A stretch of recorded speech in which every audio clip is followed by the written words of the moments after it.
Hello friends, कैसे हैं आप लोग। हमारे YouTube channel study with expert में आप सभी लोगों का स्वागत है। फ्रेंड्स, एक बार फिर हम कुछ इम्पोर्टेंट क्वेश्चन लेकर के आए हुए हैं, उसी पे चर्चा करेंगे। ये प्रीवियस ईयर के क्वेश्चन हैं, टीजीटी पीजीटी से संबंधित, उसी पे चर्चा करेंगे। बहुत ही महत्वपूर्ण प्रश्नों का संग्रह है, आप सभी लोग बने रहिए। तो चलिए, टाइम को न वेस्ट करते हुए टॉपिक पे आते हैं। पहला क्वेश्चन है, मुल्ला दाऊद की भाषा है पश्चिमी परंपरा से संयुक्त संपृक्त शैली, साहित्यिक अवधि, पहाड़ी मिश्रित अवधि, ठेठ अवधि। तो मुल्ला दाऊद की भाषा है ठेठ अवधि। अगला प्रश्न, अनहलक मैं ही ब्राह्मण हूँ की घोषणा है जायसी, मंसूर, अमीर खुसरो, कबीर। तो अनहलक मैं ही ब्राह्मण हूँ की घोषणा मंसूर की। कह रहे हैं कुतुबन के गुरु का नाम, सैयद अशरफ, दामो, मेहदी, बुरहान, शेख बुरहान। तो कुतुबन के गुरु का नाम है शेख बुरहान। सूफी कवियों का सबसे प्रिय अलंकार है वक्रोक्त, समासोक्त, अनुप्रास, सलेस। तो सूफी कवियों का सबसे प्रिय अलंकार समासोक्त। पहले रस रतन के रचयिता हैं जान कवि पुहकर, शेख नबी, शेख निसार। तो रस रतन के रचयिता हैं पुहकर। पहले इनमें से कौन सी कीर्ति जायसी की अक्षय कीर्ति के आधार पर रची गई है। जायसी की अक्षय कीर्ति के आधार पर चाहिए। पद्मावत, अखरावट, आखिरी कलाम, सभी। तो ये है पद्मावत। पद्मावत जो है जायसी की अच्छे कीर्ति के आधार पर रची गई है। कह रहे हैं सूफी काव्य पद्धति का अंतिम ग्रंथ कौन सा है। सूफी काव्य पद्धति का अंतिम ग्रंथ कौन सा है। यूसुफ, जुलेखा, पद्मावत, मिर्गावती, इंद्रावती। तो ये है इंद्रावती। अगला प्रश्न, कुतुबन की रचना कौन सी। मिर्गावती, चंदायन, सत्यवती, कथा, पद्मावत। तो कुतुबन की रचना मिर्गावती। कह रहे हैं पद्मावत किस भाषा में लिखा गया। ब्रज, मैथिली, अवधी, अपभ्रंश। तो पद्मावत जो वो अवधी भाषा में लिखा। पद्मावत में रत्नसेन किसका प्रतीक। मन, बुद्धि, अहंकार, हृदय। तो पद्मावत में रत्नसेन मन का प्रतीक। किसका प्रतीक। मन का प्रतीक। देखिए, ये सब बहुत ही महत्वपूर्ण प्रश्न है, प्रीवियस ईयर के, है ना, बार बार पूछे जा रहे हैं, देख, है ना।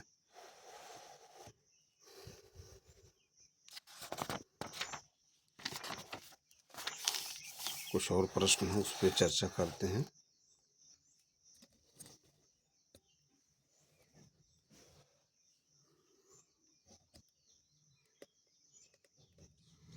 कह रहे हैं उज्ज्वल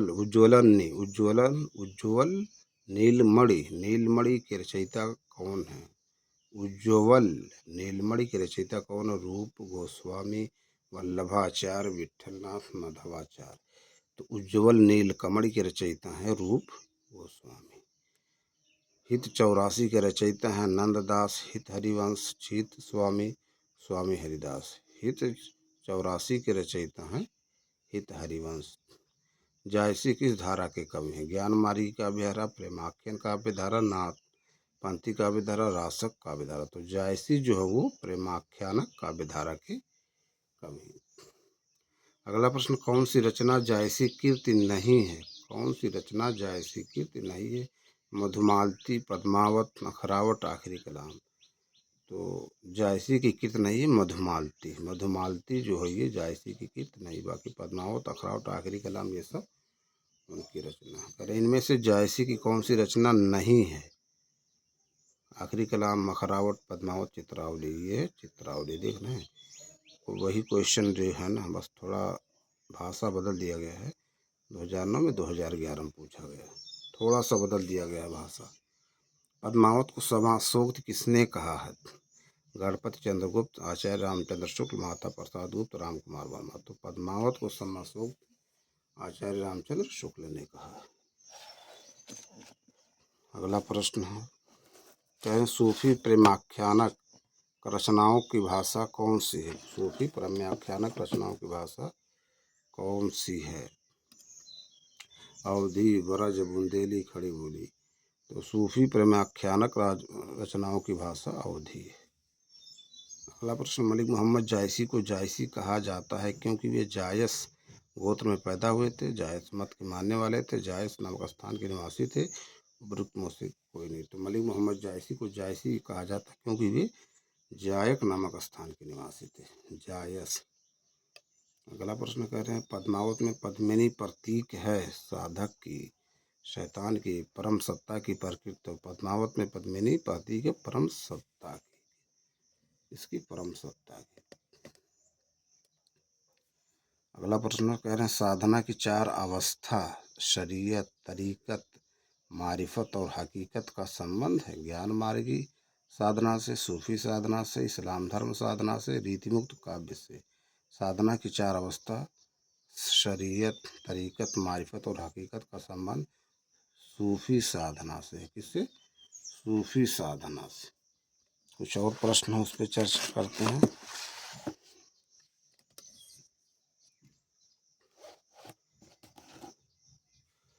कह रहे हैं सूफी मत में वर्णित साधक की चार अवस्थाओं शरीयत, तरीकत, मारिफत, हकीकत की भारतीय भक्ति मार्ग के साथ सही क्रम में संगति होगी। आचरण, उपासना, सिद्धावस्था, सत्यबोध।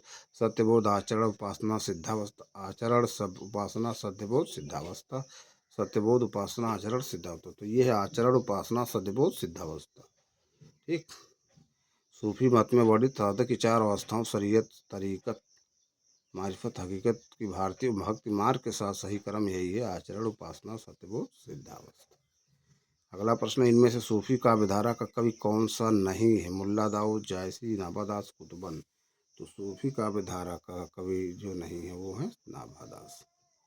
अगला प्रश्न कह रहे हिंदू मग पर पाँव न राख्यूं का जो बहुते हिंदी भाख्यूं। यह उक्त किस रचना और रचनाकार से संबंधित है? नूर मोहम्मद, इंद्रावती, उस्मान चित्रावली, नूर मोहम्मद अनुराग बांसुरी, कासिम शाह हंस जवाहिर। तो ये जो है नूर मोहम्मद अनुराग बांसुरी का है ना। रचना नूर मोहम्मद, रचनाकार है ना नूर मोहम्मद है अनुराग बांसुरी से। सॉरी। पद्मावत के अनुच्छेदों का नाम है सर्ग, कांड, खंड, अंग। तो पद्मावत के अनुच्छेदों का नाम है खंड। क्या? खंड। कुछ और प्रश्न है देखते हैं। कह रहे हैं प्रेमाख्यानक काव्य परंपरा सूफी कवियों का मुख्य दर्शन है तसव्वुफ, अहले हदीस, हनफी, अहमदिया। तो प्रेमाख्यानक काव्य परंपरा सूफी कवियों का मुख्य दर्शन तसव्वुफ है। तसव्वुफ। अगला प्रश्न निम्नलिखित में से कौन सी रचना मलिक मोहम्मद जायसी की नहीं? अखरावट, आखिरी कलाम, पद्मावत, नागमती विरह। तो ये नागमती विरह नहीं। देखिए प्रश्न कई बार 2009 में, फिर 11 में, फिर 2016 में बार बार पूछा गया प्रश्न। उनकी रचना कौन है कौन नहीं है, इसलिए रचना पर भी फोकस कीजिए, बार बार प्रैक्टिस कीजिए तो आपको आइडिया होगा किस तरह से बार बार प्रश्न पूछा जा रहा है ना। अगला प्रश्न नूर मोहम्मद की रचना इनमें से कौन सी है? हंस जवाहिर, इंद्रावती, ज्ञानदीप, चित्रावली। तो नूर मोहम्मद की रचना है इंद्रावती, है ना। कौन? इंद्रावती। अगले प्रश्न पे चलते हैं।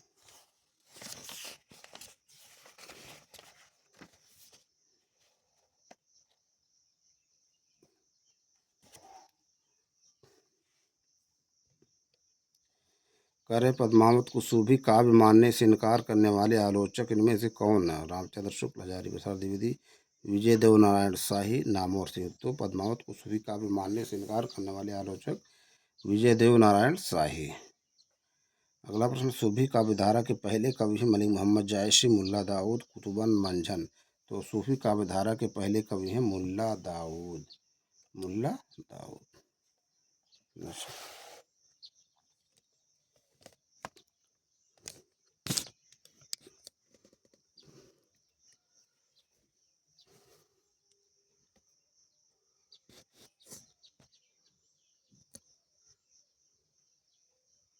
अगला प्रश्न केशव कही न जाय का कही देखत तो रचना विचित्र अति समुझी मन ही मन रही के रचयिता है तुलसीदास। रहीम केशवदास, भारतेंदु। तो इसके रचयिता है तुलसीदास। कह रहे हैं केशव कही न जाय का कही देखत तो रचना विचित्र अति समझ समुझ मन ही मन रही के रचयिता तुलसीदास। कह रहे हैं अर्थ न धर्म न काम रुचि गति न चाहो निर्वाण जन्म जन्म रति राम पद यह वरदान न आन। रामचरितमानस में यह आकांक्षा निम्नलिखित में से किसकी? भरत, शबरी, सुग्रीव, हनुमान। तो ये भरत की है। तुलसीदास ने कौन सी रचना कलिकाल से मुक्ति पाने हेतु लिखी है? कवितावली, विनय पत्रिका, रामाज्ञा प्रश्न, हनुमान बाहुक। तो तुलसीदास ने हनुमान बाहुक को कलिकाल से मुक्ति पाने हेतु लिखी है। किसको? हनुमान बाहुक। ये डी ऑप्शन है। अगला प्रश्न, रामचरितमानस में विभत्स रस का प्रयोग किन कांडों में मिलता है? अरण्यकांड और लंका कांड, सुंदर कांड और उत्तरकांड, बाल कांड और अयोध्या कांड, उपरोक्त सभी कांडों में। तो रामचरितमानस में विभत्स रस का प्रयोग अरण्य कांड और लंका कांड में मिलता है ना। कुछ और प्रश्न है, उसको भी देखते हैं। पहले सीता को प्रधानता देकर लिखा गया काव्य सीतायन के रचयिता है नाभादास। पुलंकित मूर्ति जानकी रसिक सरल राम प्रिय सरल। तो सीता को प्रधानता देकर लिखा गया सीतायन के रचयिता है राम प्रिय सरल।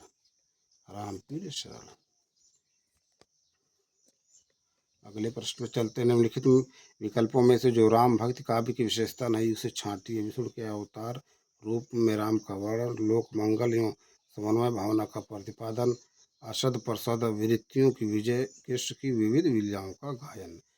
तो कह रहे राम भक्त काव्य की विशेषता नहीं है, उसे छांटिए। और कृष्ण की विविध लीलाओं का गायन, यही राम भक्त काव्य की विशेषता नहीं। अगला प्रश्न, राम कथा पर आधारित तुलसीदास के महाकाव्य का क्या नाम है? भरत मिलाप, रामचरितमानस, राम रक्षा, स्रोत, रामचंद्रिका। तो राम कथा पर आधारित तुलसीदास के महाकाव्य का नाम है रामचरितमानस, है ना। अगला प्रश्न है, कह रहे हैं निम्नलिखित में से कौन सी रचना तुलसीदास की नहीं है? रामचंद्रिका, कवितावली, गीतावली, विनय पत्रिका। तो तुलसीदास की रचना रामचंद्रिका नहीं है ना। अगला प्रश्न, रामचरितमानस किस भाषा में लिखी गई रचना है? राजस्थानी, भोजपुरी, अवधी, ब्रज भाषा।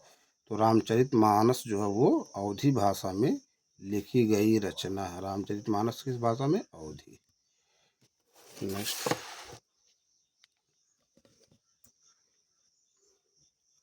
कह रहे लोक नायक वही हो सकता है जो समन्वय करने का अपार धैर्य लेकर आया हो। उनका सारा काव्य समन्वय की विराट चेष्टा है।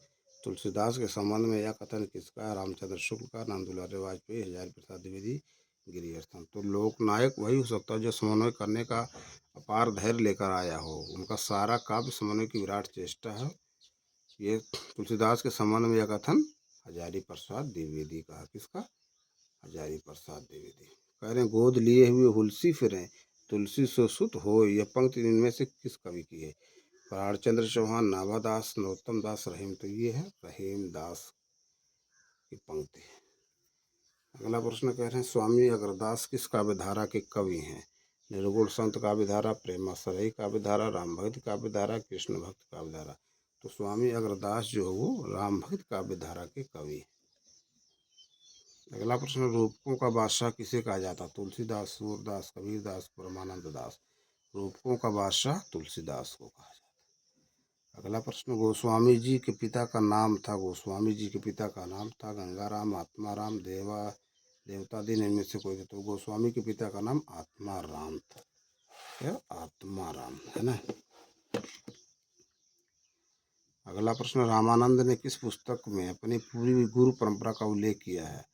आनंद भास, पंचस्तवी, सहग्र गीत, रामार्चन पद्य। तो रामानंद ने जो है रामार्चन पद्य में अपनी पूरी गुरु परंपरा का उल्लेख किया है।